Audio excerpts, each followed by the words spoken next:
No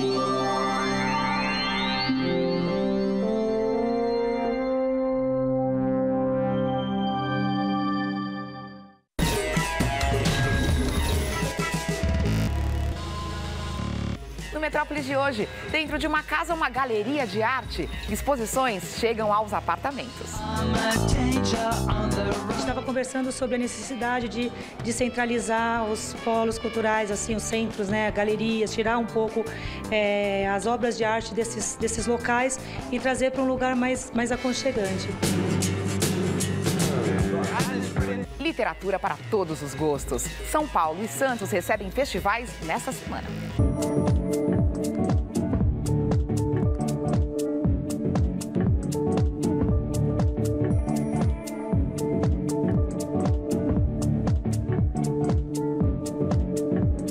E a recuperação de um importante espaço cultural em São Paulo.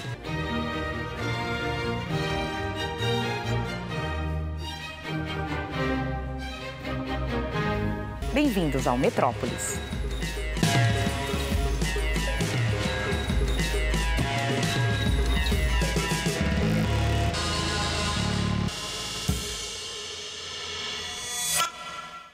Você gostaria de conhecer a casa de um artista ou de um curador de arte? Então saiba que existem por aí apartamentos que de vez em quando se transformam em galerias. Estava conversando sobre analisar os polos culturais, assim, os centros, né, galerias, tirar um pouco as obras de arte desses locais e trazer para um lugar mais aconchegante. Isso é super interessante, porque além dos amigos e tudo, surgiram pessoas que viram na internet, né? E elas tiveram uma relação muito mais incrível e intensa com as obras, por elas estarem numa sala, num quarto. Aqui é o casal perfeito, essa obra, e é do Guto Lacassi. Tem uma garrafa de poesia, que é da Simone Sapienza Assis, na mesinha. Os quadros são meus, é uma edição que eu chamo de sereios. Aqui e ali são as tarsiletes do Ozzy também, né? E aqui são uma gravura e uma colagem da dona da proprietária do apartamento. É uma coisa legal e todas as obras estavam à venda. A gente teve algumas que a gente vendeu e já entregou.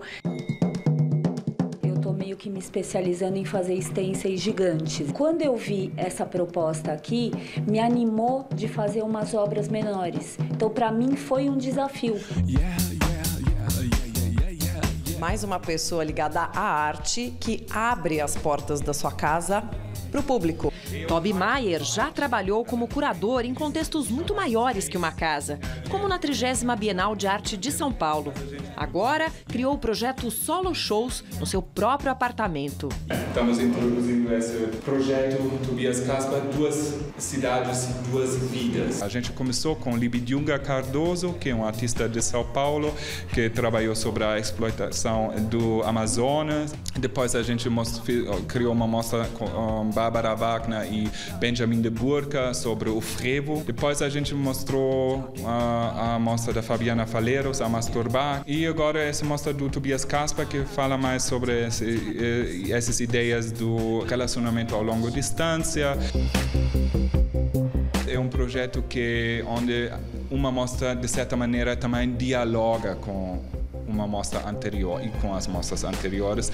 É uma possibilidade que muitas vezes, quando você trabalha como curador em instituição, você não tem. Você não tem um certo distanciamento que um museu teria, ou até mesmo as galerias, né? Acho que é um lugar de vanguarda em São Paulo, tanto o projeto, né, e da escolha dos artistas, né, que são a maioria poucos conhecidos, então eu acho que traz uma energia nova na capital. Agora, isso é comum em outros países? Bom, tem uma longa história de montagem de exposições, né, desde Leo Castelli nos anos 50, 60, no Upper East Side, em Nova York. E continua hoje em outros lugares, né? Em México tem um espaço que se chama Lulu.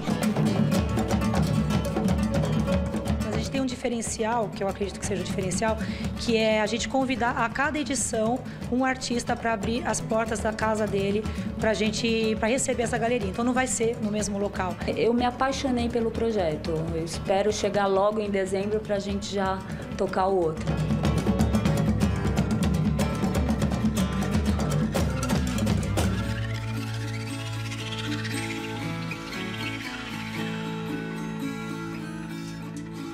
quiser conhecer mais sobre os projetos dos apartamentos Galeria, o In Loco da Kátia Lombardo está no Facebook, facebook.com/inlocogaleria.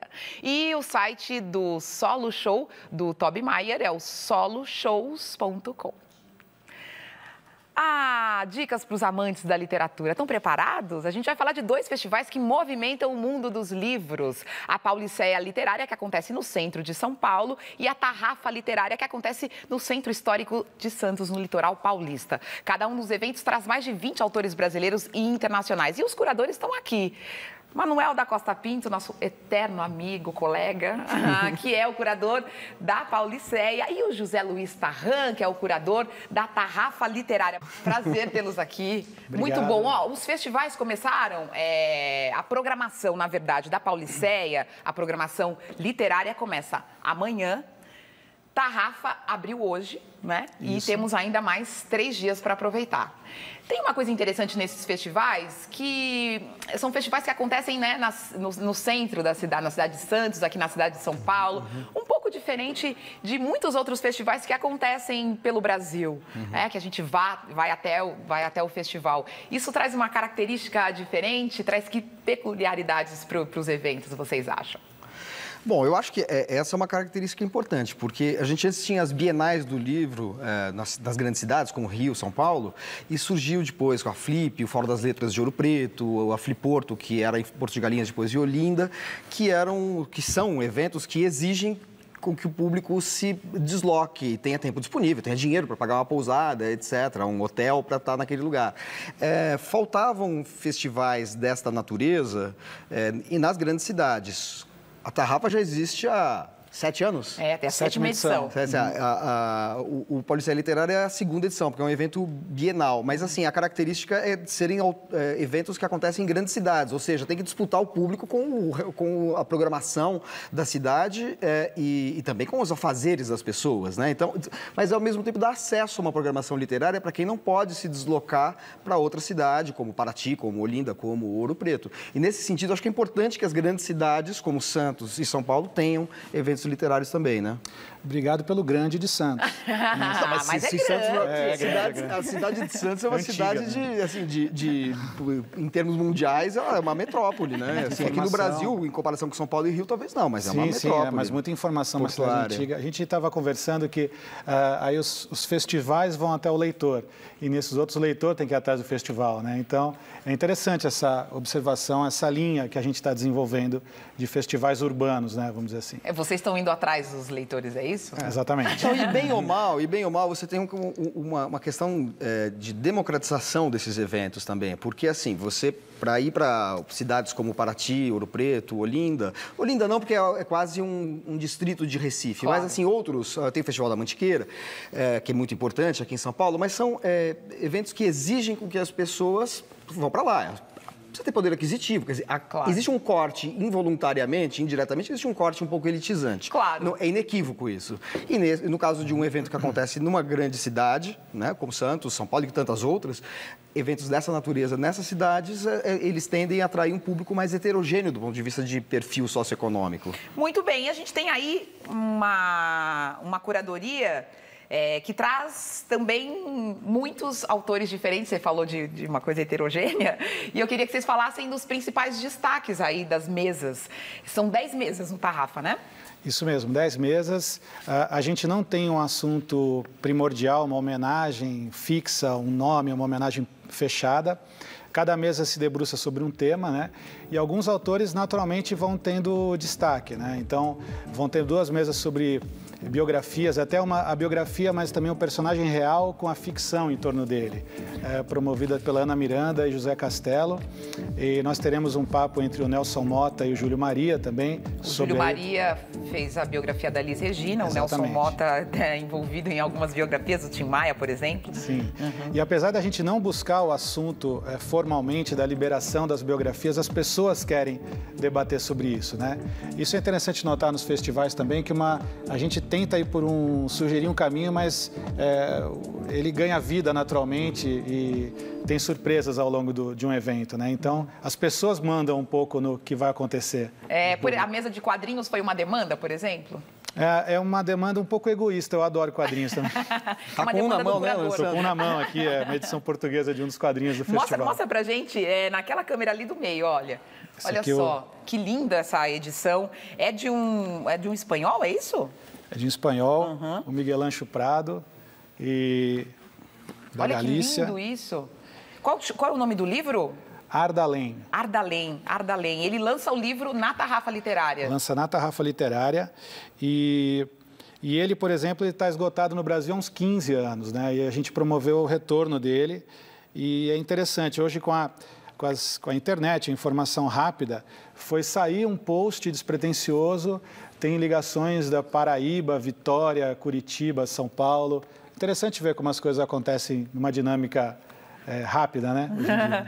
Muito bem. Vamos falar um pouquinho de algumas mesas da Pauliceia. Manuel, ele estava falando o seguinte, que às vezes tem essa demanda do público por alguns temas. Como é que você escolheu e separou os temas dessas mesas aí? Bom, o Pauliceia foi um evento criado em 2013 pela Associação dos Advogados de São Paulo. Por conta disso, por esse vínculo com os advogados, a primeira edição teve o tema do policial como, vamos dizer assim, tema transversal. A gente manteve alguma coisa disso nessa edição para manter uma continuidade, mas ampliando um pouco o leque de opções. Tá. Então, por exemplo, existe um autor em foco, um autor homenageado, que é o Luiz Alfredo Garcia Rosa, criador do investigador Spinoza, né, um dos maiores autores de policiais brasileiros hoje, que vai participar em 2 mesas, na mesa em homenagem a ele, na abertura, e depois no mesmo dia, junto com um autor de policiais norte-americano, que é o Jeffrey Deaver. O Leonardo Padura, que por coincidência lança um livro também nesta semana no Brasil, que é o livro Hereges, né? Eu até trouxe aqui a edição. O Leonardo Padura, que é um autor de romances policiais e autor de um thriller político chamado O Homem que Amava os Cachorros, que já foi entrevistado aqui pelo Metrópolis, circunstancialmente por mim, mas assim, ele vai lançar esse livro também. E ele participa junto com outros autores internacionais, como, por exemplo, Martin Cohen, que é argentino. Daí, nesse caso, a gente junta, só respondendo a sua pergunta em relação a tema, saindo um pouco do policial, que está presente no Pauliceia, o Padura faz uma mesa junto com o Martin Cohen, que é argentino. Ambos falam um pouco dos resquícios dos regimes de exceção, dos regimes autoritários, Cuba, no caso do Padura, Argentina, no caso do Martin Cohen, na contemporaneidade. Tá. Da mesma maneira, a gente tem autores, assim como na Tarrafa, tem o tema da biografia, que também é um tema que eu acho que é muito presente hoje no imaginário das pessoas, no interesse das pessoas. É o que o Zé Luiz estava falando a respeito de que há uma certa demanda. A curadoria também é feita um pouco em função da expectativa do público. Então, a gente tem uma mesa com o Lira Neto, biógrafo do Getúlio, e outra com o Mário Magalhães, que também é biógrafo do Marighella, e tem uma mesa com o Rui Castro. Nesse caso, aí é uma coisa meio diferente. A gente vai fazer uma mesa com o Rui Castro, em que ele, obviamente, vai falar das suas biografias, mas ele vai estar no palco com a Heloísa Seixas, que é mulher dele, escreveu um livro em que ele é, de certa maneira, personagem, é o 8º Selo, que ele fala de toda a vida boêmia que ele levou e as consequências disso, dramáticas ou semitrágicas em dado momento. Então, vai ser uma coisa interessante, porque o Rui vai estar como biógrafo e também como uma espécie de, entre aspas, biografado pela Heloísa Seixas, que é escritora e escreveu esse livro que o inclui como personagem. Muito legal. Tem também uma mesa na Pauliceia, que é Luso-Tropicalismo, que tem o Mia Couto e o José Eduardo Agualusa também, que é uma mesa interessante, que eu acho que eu vou me inscrever, viu? Falando em autores portugueses, tem um português aqui que também faz um lançamento na Tarrafa Literária, não tem? Isso mesmo, o Gonçalo Tavares, mais conhecido até então pelas obras adultas dele, né? E uma obra fértil para a idade, ele tem 40 e poucos anos, já tem 30 e tantas obras. Ele vai estrear no mercado infantil no Brasil. Ele vai lançar o primeiro de uma série de livros do Sr. Valéry, ilustrados pela esposa dele, a Raquel Caiano. E a estreia são Os Sapatos do Sr. Valéry. A gente separou um trechinho do livro, vamos dar uma olhada.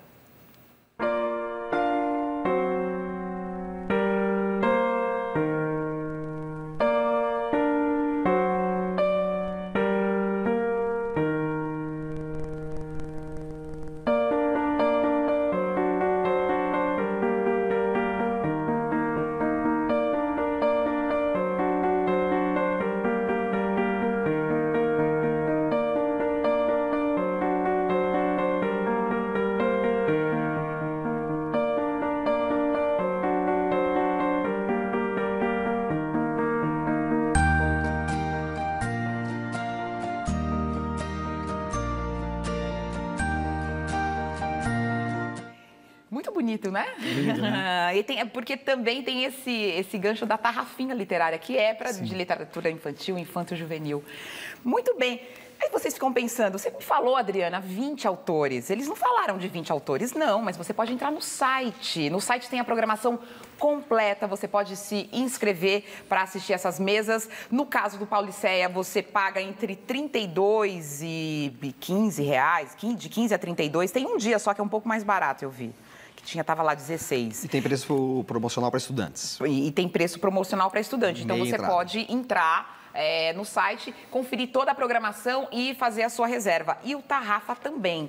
Muito bem. Muito obrigada pela presença de vocês. Bom evento. Obrigado. Até mais, Manuel. Até mais, tá? Obrigado. Já que a gente está falando de literatura, fica uma outra dica. Amanhã, o jornalista Emanuel Neri lança em São Paulo o livro Cabeças do Vento. A obra conta a saga de uma família que se confunde com a própria história de São Miguel do Gostoso, cidade no litoral do Rio Grande do Norte. O lançamento vai ser na livraria Martins Fontes, na Avenida Paulista, às 19h. Agora uma notícia para os fãs de David Gilmour. Apesar do preço bastante salgado,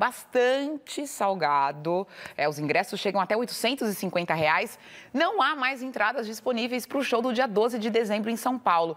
Por isso, uma apresentação extra foi marcada para o dia 11, também no estádio Allianz Parque. Depois, o ex-Pink Floyd vai fazer shows em Curitiba e Porto Alegre. Whatever it takes to break, gotta do it. From the burning lake or the eastern gate, you'll get through it.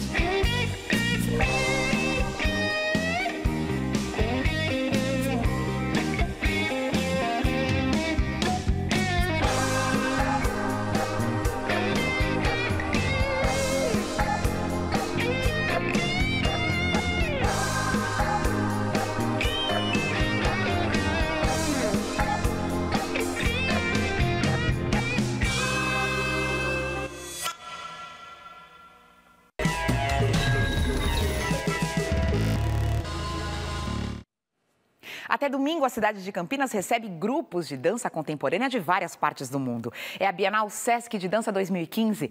Uma das convidadas vem do Uruguai. A coreógrafa Tamara Cubas chegou em Campinas uma semana antes do festival. E aí ela reuniu um elenco brasileiro formado por 60 pessoas. Para quê?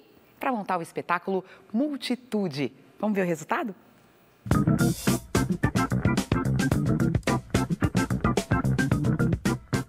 A Bienal Sesc de Dança tomou conta de vários espaços da cidade. Um deles fica na antiga estação ferroviária de Campinas, que hoje abriga um centro cultural. O fim de tarde transforma o espaço num cartão postal. E é aqui que acontece o espetáculo Multitude da uruguaia Tamara Cubas.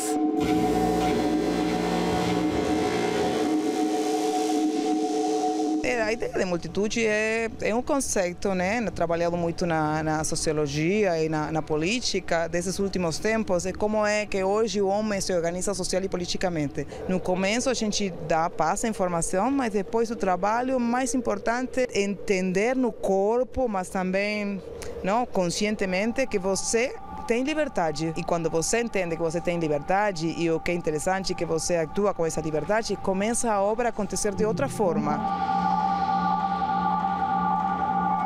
Para Tamara, não importa a formação nem a experiência. Em cada país que a diretora visita, ela forma um elenco local, misturando bailarinos, artistas circenses e atores. Trabalhar o espaço, essa relação do corpo no espaço, com um pouco de dificuldade, porque eu não tenho muita ligação com a dança, mas está sendo muito construtivo para mim. Qual é o papel de vocês no espetáculo, né? Porque vocês tomam decisões o tempo todo. Sim. A relação de quem está dentro da peça, do trabalho, é estar muito sensível a essa questão de se deixar afetar e afetar. Então, o tempo todo a gente está nesse diálogo constante, com toda essa espacialidade, com todos esses corpos que estão lá, se relacionando com a relação do tempo, do cansaço, do peso.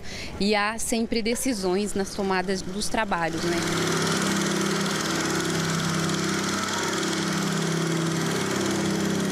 Como é essa relação que você trabalha no Multitude com o corpo? O uno da Multitude é o que tem detrás, o que tem em comum como seres humanos, a capacidade de mover-se, a capacidade de pensar, a linguagem. Então, a minha ideia foi pegar coisas básicas, e você vai ver que na peça eles só riem, correm, saltam. São coisas super simples, porque esse é o comum que todos temos, mas também é o comum com o público.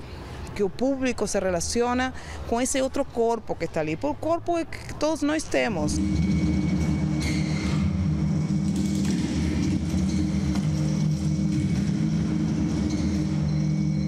Como é ter essa liberdade de atuação num espetáculo como esse? É uma novidade, né? A gente está tão acostumado a ficar preso nas caixinhas. Na verdade, essa liberdade é uma explosão de desejo, uma explosão de vontades, e que não é só minha, né? Do grupo todo, né? É bem interessante e libertador, assim.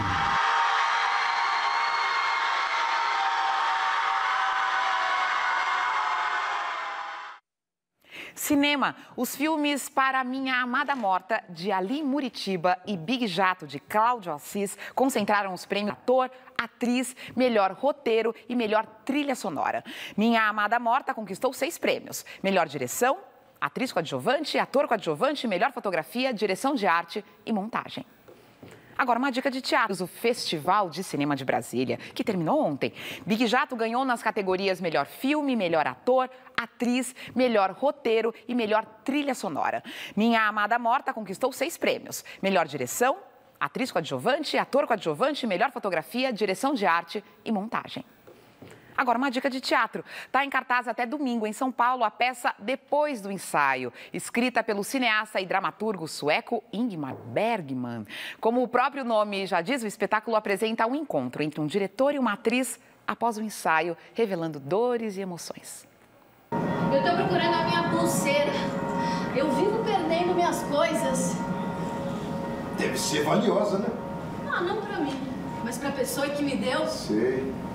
Eu uso só pra agradar. E ele vai ficar tão puto, tão triste, tão enciumado, tão indiferente, tão desesperado, tão deprimido, talvez. Mais ou menos isso. Aliás, por que você tá deitado aqui? Eu gosto daqui. Ouvi dizer que você não gosta de ensaios noturnos. Não mesmo. As noites são para os espetáculos. Então por que você não deu folga pra gente essa noite? Opa! Parece que você tinha outros planos.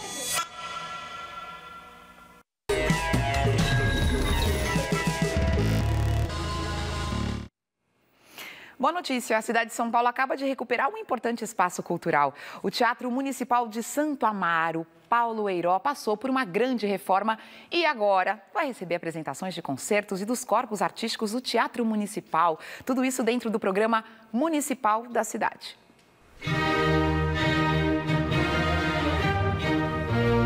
O teatro, inaugurado em 1957, reabre as portas totalmente renovado. É a maior plateia entre os teatros municipais de bairro. O único dotado de fosso para orquestra, o que permite receber encenações até de óperas. É muito importante abrir espaço nos teatros, vamos dizer assim, de bairro ou de... eu diria que hoje mais de regiões, né, como esse aqui da Zona Sul, possa atender aquela produção local, né, seja dos artistas que produzem hoje na periferia, né, como também, como tem aqui em Santo Amaro, que é a Orquestra Sinfônica de Santo Amaro. O painel, erguido em 1968 em homenagem ao poeta e escritor Paulo Eiró, também foi revitalizado e recebe agora uma fonte com efeito ornamental. O espaço firma parceria com o Teatro Municipal de São Paulo e recebe uma programação com vários concertos que integram o projeto Municipal na Cidade. Existe o Teatro Municipal de São Paulo, que tem uma função a cumprir, inclusive do ponto de vista nacional e internacional. E existem todos os outros teatros municipais que podem trabalhar de maneira coordenada com o Teatro Municipal de São Paulo. Os corpos artísticos do teatro, nós temos centenas de artistas, cantores, músicos, bailarinos, e todos esses artistas querem se apresentar em toda a cidade, em todos os teatros municipais, como o Teatro Municipal Paulo Heiró. O que nós queremos é justamente sentir o bairro, a ideia de concertos para famílias, uma vez que a entrada é franca, é uma alegria enorme nós termos de volta o Paulo Heiró e, sem dúvida, vai ser um espaço de muita celebração da arte.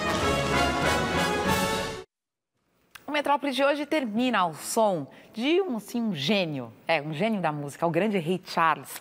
O cantor, compositor, arranjador, pioneiro da soul music, faria 85 anos nesta quarta. Conhecido como pastor do soul, Ray Charles morreu em 2004 e deixou dezenas de clássicos da música norte-americana. Que tal a gente fechar o Metrópolis com um destes clássicos, hein? A gente está de volta amanhã às 11 da noite esperando por vocês. Um beijo.